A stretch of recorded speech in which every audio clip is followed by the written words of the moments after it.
Oba, canal Dicionário Literatura. Estamos estudando os poemas do livro Mensagem de Fernando Pessoa. Hoje é a vez do poema Ulisses, que está na primeira parte, no segundo capítulo, o primeiro poema. O livro Mensagem foi publicado em 1934 e é o único livro publicado em vida por Fernando Pessoa, um dos maiores poetas da língua portuguesa. Cabe lembrar que este é o Fernando Pessoa ortônimo. O que significa isto? Significa que nós temos outros Fernandos Pessoas, os heterônimos tipo Alberto Caeiro, Álvaro de Campos, Ricardo Reis, mas são heterônimos, outros poetas criados por Fernando Pessoa. Não confunda heterônimo com pseudônimo. Pseudônimo é apenas um outro nome para a mesma pessoa. Não é o caso, não é apenas um outro nome, é um outro poeta. Alberto Caeiro, por exemplo, é um poeta com nome, sobrenome, endereço e uma obra, e todos eles criados por Fernando Pessoa. Quando nós falamos em Fernando Pessoa ortônimo, são aqueles poemas assinados com o nome do próprio Fernando Pessoa. Quando havia um outro tipo de poesia e que ele queria diferenciar, ele assinava com um outro nome, como Ricardo Reis, por exemplo.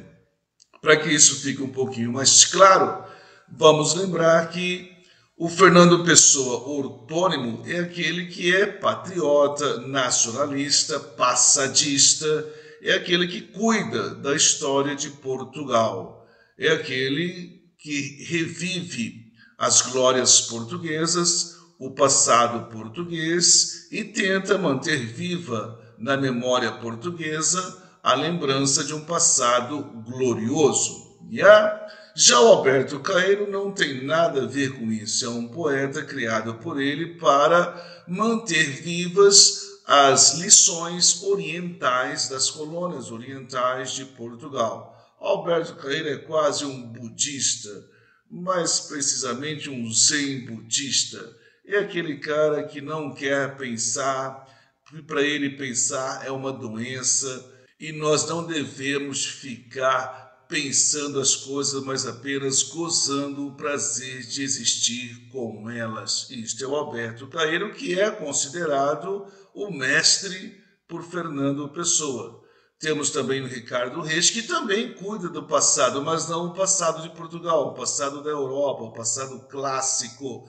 Então, se há um heterônimo classicista, esse é Ricardo Reis. E como o Fernando Pessoa estava interessado em modernizar a literatura portuguesa, fazer o modernismo português, ele tinha que ter um heterônimo modernista, e esse é Álvaro de Campos. Álvaro de Campos é aquele que vai cuidar dos afazeres portugueses no século XX. Estamos claros? Então, Mensagem é um livro do Fernando Pessoa ortônimo. E como Fernando Pessoa ortônimo é aquele que cuida do passado de Portugal, o livro Mensagem pode ser definido como uma mensagem dos velhos aos novos portugueses, como se ele dissesse assim: ó, seus novos portugueses, nós tivemos um passado glorioso e eu vou lhes mostrar e dizer como é que nós conseguimos alcançar tais glórias. E se pudermos um dia fazê-las, podemos refazê-las novamente. Porque Portugal estava, em 1934, numa situação bastante lastimável. Vamos lembrar que na época da publicação do livro Mensagem, 1934, são 2 anos apenas depois do início do salazarismo em Portugal, quando Antônio Salazar iniciou uma ditadura que foi até 1964, até a Revolução dos Cravos. Também vamos lembrar que 1934 está entre as duas grandes guerras e também logo depois da grande crise econômica a partir de 1929, ou seja, Portugal já estava difícil, numa circunstância dificílima, as coisas estavam realmente, repito, lastimáveis. E Fernando Pessoa tinha esse sonho ou utopia de trazer a Portugal a lembrança de um velho e bom passado para que houvesse um renascimento da alma portuguesa. Está aí o objetivo deste livro. A primeira parte deste livro chama-se Brasão. Todo o país tem o seu brasão, que são os seus símbolos fundamentais. E aqui convém dar uma olhada neste brasão português, porque ele explica um pouco do que nós vamos estudar neste poema. A primeira parte do livro, então, Brasão, ela vai se dividir entre os campos, os castelos e as quinas. Os campos a que estamos nos referindo são aquele campo vermelho que você está vendo aí ao lado e também aquele campo branco. No campo vermelho você está vendo 7 castelinhos e no campo branco você está vendo 5 quinas. Então haverá um poema para cada um desses castelos e também um poema para cada uma destas quinas. Nós temos então o primeiro campo, o dos castelos, e depois nós temos um poema para esse campo vermelho, teremos um poema para esse campo branco e logo depois teremos um poema para o primeiro castelo. E esse primeiro poema dos castelos é justamente esse da pauta de hoje, Ulisses. Então vamos ver. Primeira parte, então, o brasão, está visto aí. O primeiro capítulo são os campos, aquele campo vermelho e branco, um poema para cada um dos dois. E depois o segundo capítulo da primeira parte, os castelos, que são 7 castelinhos. O primeiro castelo é esse de Ulisses. Então, o primeiro castelo, esse de Ulisses, é o primeiro poema que nós vamos estudar. Ou seja, é o terceiro poema do livro e o primeiro poema do segundo capítulo. Vamos a ele? O mito é o nada que é tudo. O mesmo sol que abre os céus é um mito brilhante e mudo. O corpo morto de Deus, vivo e desnudo. Este que aqui aportou foi por não ser existindo, sem existir nos bastou, por não ter vindo foi vindo e nos criou. Assim a lenda se escorre a entrar na realidade, e a fecundá-la decorre. Embaixo a vida, metade de nada, morre. Não é um poema fácil. Fernando Pessoa tem o seu viés filosófico e profundo. Ele não é um cara muito simples. E no modernismo isso ficou menos simples ainda, porque o modernismo ele tem por essência, tem por princípio a exploração do mundo psicológico. E nós vamos ver o que se passa dentro da cachola do sujeito para poder entender o modernismo e também o Fernando Pessoa. Então, o que parece complicado, nós podemos descomplicar numa leitura mais cuidadosa. Vamos ver aqui o primeiro verso deste poema. O mito é o nada que é tudo. Parece um verso bastante bobinho. Me lembra até o meu grande amigo Tim Maia, quando ele diz tudo é tudo, nada é nada. Mas não é bobinho, não. Não, muito longe disso. Vamos ver comigo. O mito é o nada. Por que o mito é o nada? Porque o mito é apenas o mito. O que é o mito? É uma história que nós inventamos em lugar de uma verdade que nós ainda não temos. Porque o passado é repleto de mitologias, porque havia quase nada de verdades, havia quase nada de conceitos testados e comprovados cientificamente. Então nós tínhamos historinhas em vez de teses, em vez de tratados. E essas historinhas é o que nos sustentava convictamente, é o que nos fazia enxergar o mundo com algumas certezas, mas são apenas historinhas. Por isso o mito é nada. Mas é o nada que é tudo. Ô Fernando Pessoa, aí você se explica como é que é o nada e ao mesmo tempo é tudo. Você tem uma figura de linguagem aí, um oxímoro. que é o oxímoro? É uma figura de linguagem que você tem palavras opostas que se contradizem. Você tem nada, tudo, que é uma antítese, só que essa antítese é mais que uma antítese, chega a ser um oxímoro. Por quê? Porque elas se contradizem. Como é que é nada se é tudo? Como é que é tudo se é nada? Então, vamos ver. Por que esse mito é nada e ao mesmo tempo é tudo? Porque esse mito é apenas uma história, porém, ele participa concretamente das nossas vidas. E aí é que está o detalhe, e esse é o tema, esse é o assunto abordado neste poema, com muito cuidado, pelo Fernando Pessoa. Porque até antes do modernismo, até o romantismo, até o final do século XIX, as pessoas diziam que, a pessoa, isso é apenas um sonho, isso é apenas uma fantasia, isso é apenas uma ilusão, uma utopia. E as pessoas tratavam as coisas abstratas como se fossem nada. No realismo, então, aquele das últimas décadas do século XIX, isso foi bastante latente, foi bastante explícito, que aquilo que não pode ser apanhado pelos cinco sentidos simplesmente não existe, não merece a nossa atenção. Mas, chegado o modernismo, as coisas se modificaram.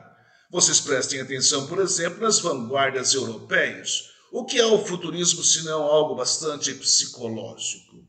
É aquilo que está aqui dentro da nossa cachola, o futuro que pode ser vislumbrado, a perspectiva daquilo que nós vivemos agora. Não é mundo exterior, é mundo interior. O que é o surrealismo, senão descrição de sonhos, senão ilustração de sonhos, daquilo que se passa também no nosso inconsciente? O que é o cubismo, senão uma tentativa de descrever o armazenamento das informações dentro do nosso cérebro, com uma geometria bastante condensada, intrincada, é algo bastante psicológico. O que é o dadaísmo, senão uma desconstrução daquilo que está fora de nós, dentro da nossa cachola? Nós vamos desconstruir os nossos conceitos, as nossas ideias, os nossos paradigmas e começar do zero, tentando fazer uma obra mais apropriada, uma arte mais apropriada ao século XX, porque se o mundo mudou, se o mundo é novo, a arte também tem que ser nova. A arte deve ser uma expressão cultural, uma expressão da cultura de um povo. E se essa cultura se modificou, necessariamente a arte deve se modificar. E como a mudança foi bastante radical, a arte também depende de uma transformação também bastante radical. Daí o dadaísmo. E assim por diante. Nós temos no modernismo as correntes, as vanguardas, que são de caráter completamente psicológico. É aquilo que acontece dentro do nosso mundo interior. Ok? Então, se o mito é o nada que é tudo, esse mito que antes era nada, agora o modernista fala assim, não, meu filho, não é só um sonho. Não é só uma fantasia. Não é só uma idealização. Essas coisas movem o mundo. Pense, por exemplo, no meu grande amigo Santos Dumont. Quando ele quis inventar o avião, as pessoas diziam, esse cara é maluco. Ô Santos Dumont, você está achando que você é passarinho? Você é otário? Você é idiota? Você tem minhoca na cabeça, gastando uma fortuna para tentar voar? Qual é a sua, rapaz? Já não chega a ser bípede? Você quer agora asas para voar? É claro que ridicularizaram um monte Santos Dumont, mas ele não deu a menor atenção e mudou o mundo. Ou seja, os sonhos, por mais malucos que sejam a princípio, eles transformam a realidade. Então, ele não pode ser considerado nada. Aliás, ele é tudo, porque ele muda completamente a realidade à nossa volta. E o Fernando Pessoa, então, depois desse primeiro verso, ele vai dar alguns exemplos. 2 exemplos. O exemplo do sol e o exemplo de Deus. No exemplo de sol, ele diz, o mesmo sol que abre os céus é um mito brilhante e mudo. Ora, o sol é algo concreto. E por que ele vai dizer que é um mito? Por quê? Porque nós não sabemos tudo a respeito do Sol. E para aquilo que nós não sabemos, nós inventamos algumas histórias. Não é isso? O que é o mito, o que é a lenda? Então nós não temos condições, ninguém, nem o mais estudioso do Sol sabe tudo a respeito do Sol. As pessoas se iludem que sabem. Se iludem. E sabe por que as pessoas se iludem? Porque as pessoas não sabem o que elas não sabem. Nós sabemos o que nós sabemos, mas não sabemos o que nós não sabemos. E porque nós não sabemos o que nós não sabemos, nós achamos que aquilo que nós sabemos é tudo que poderíamos saber. E aí isso vira um mito. O Sol que você está vendo não é o Sol real, é a sua concepção de Sol. E ele está reduzido ao seu pensamento. Já dizia o grande mestre de Fernando Pessoa, o seu heterônimo Alberto Caeiro, que pensar é uma doença. E quando você olha para o Sol, você reduz o Sol aos seus pensamentos, porque o seu pensamento é bastante limitado. E se o Sol é apenas isso que você está pensando, tadinho do Sol. Quão pequeno é o Sol. Se o Sol fosse do tamanho do nosso pensamento a respeito do Sol, nós nem existiríamos. Oh, que pena, diria Alberto Caeiro. Por isso que nós vemos do Sol é um mito, porque nós não sabemos tudo a respeito do Sol. E ele vai com outro exemplo agora, é mais grave ainda, o corpo morto de Deus, vivo e desnudo. De novo, uma nova antítese, morto-vivo. E de novo, um novo oxímoro. Se está morto, como está vivo? Se está vivo, como está morto? E ele vai dizer que o corpo morto de Deus, há 2000 anos, está vivo há 2000 anos. Está vivo há 2000 anos. E aquilo que seria uma lenda, que seria um mito, que seria uma verdade, nós vamos vivendo com essa história que nos foi contada e acreditamos nela. E como acreditamos numa coisa que parece-nos, a princípio, ou racionalmente absurda? Ou seja, nós criamos um Deus, acreditamos num Deus, e esse Deus que nós criamos é o Deus que nos criou. Como aquilo que nós criamos nos criou? Todo povo tem seu Deus, porque todo povo tem seus medos. E toda vez que você tem um medo, você recorre a algum conforto. Então, todo povo necessariamente tem o seu Deus. Ele cria o seu Deus. E depois ele cria o seu Deus, e esse Deus o criou. E isso é um paradoxo bastante grandão, bastante imensão.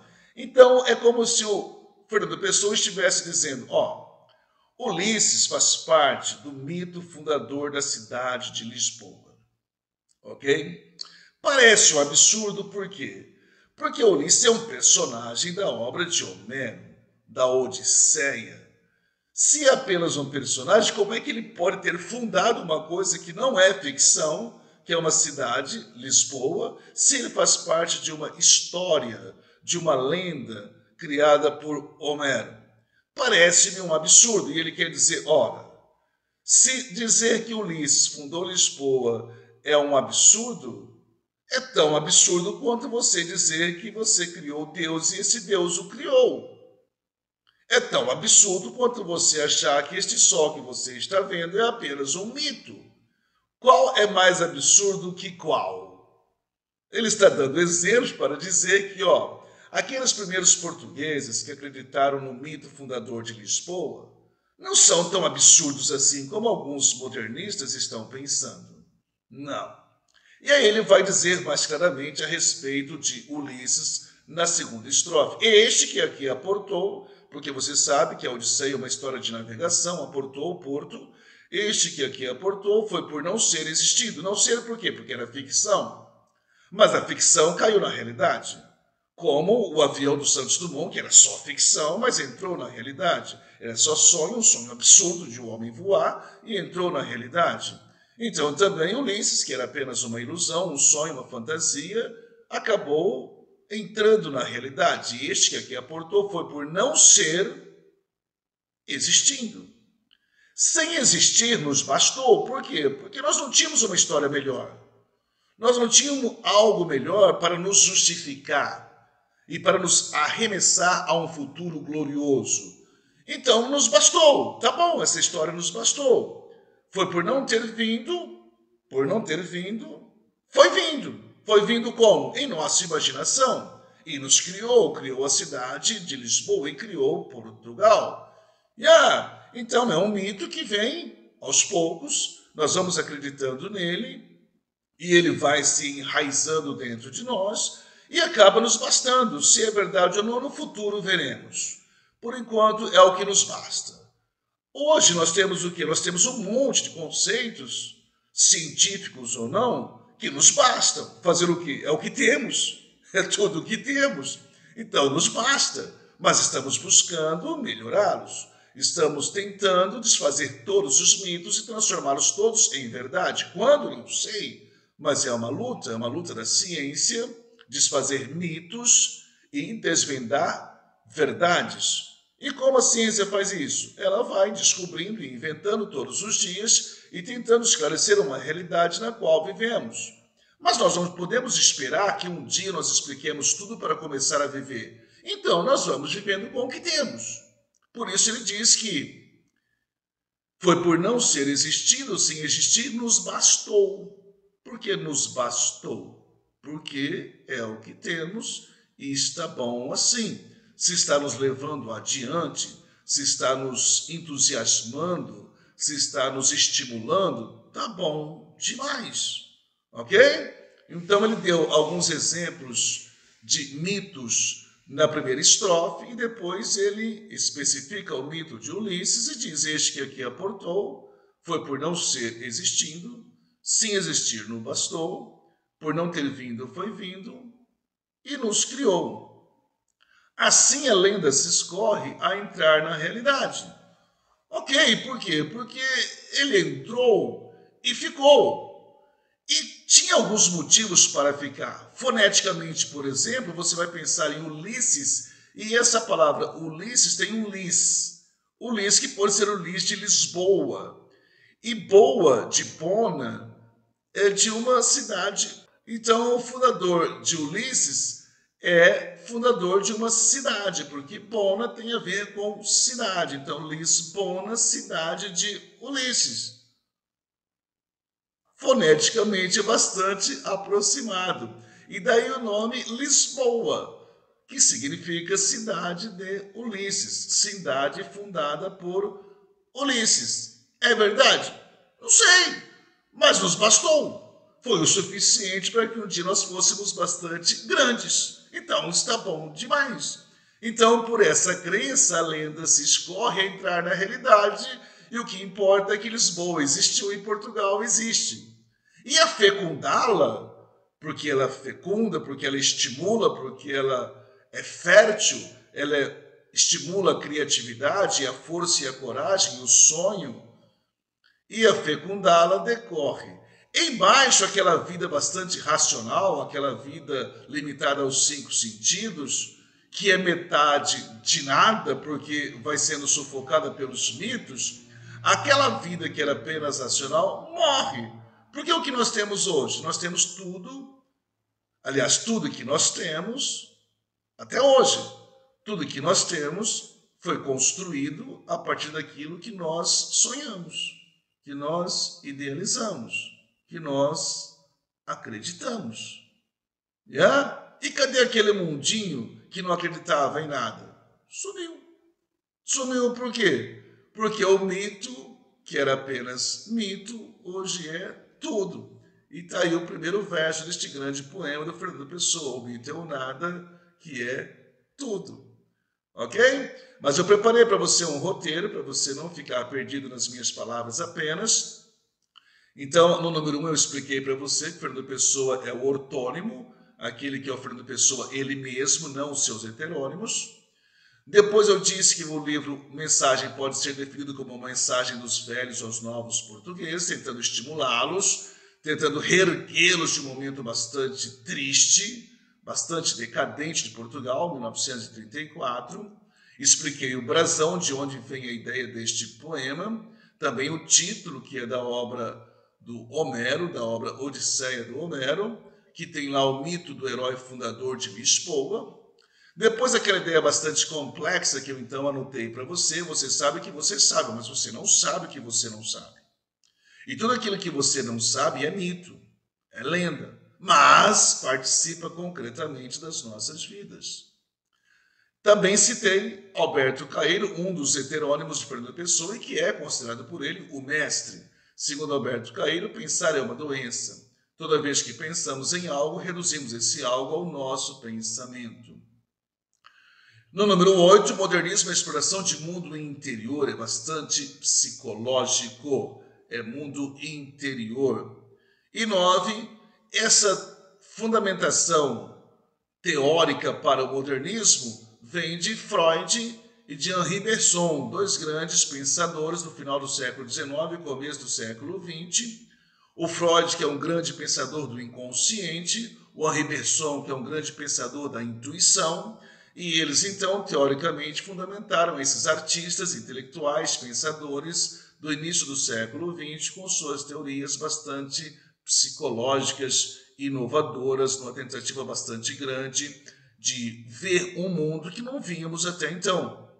Nós só víamos o mundo concreto, aquele mundo dos 5 sentidos, o mundo que, segundo Platão, seria o mundo sensível. Mas esses caras, esses gênios, tipo Freud e Bergson, eles vêm com algumas ideias para explicar o que está dentro de nós, aquele mundo bastante abstrato, porém bastante presente no nosso mundo exterior. Então é isso. Então vimos aqui este grande poema, que apenas 3 estrofes, mas uma grande obra tentando dizer aos novos portugueses o que é que aconteceu antes e o que é que os levou às grandes glórias do século XVI. Ok? Um grande abraço a todos, até o próximo texto. Oba!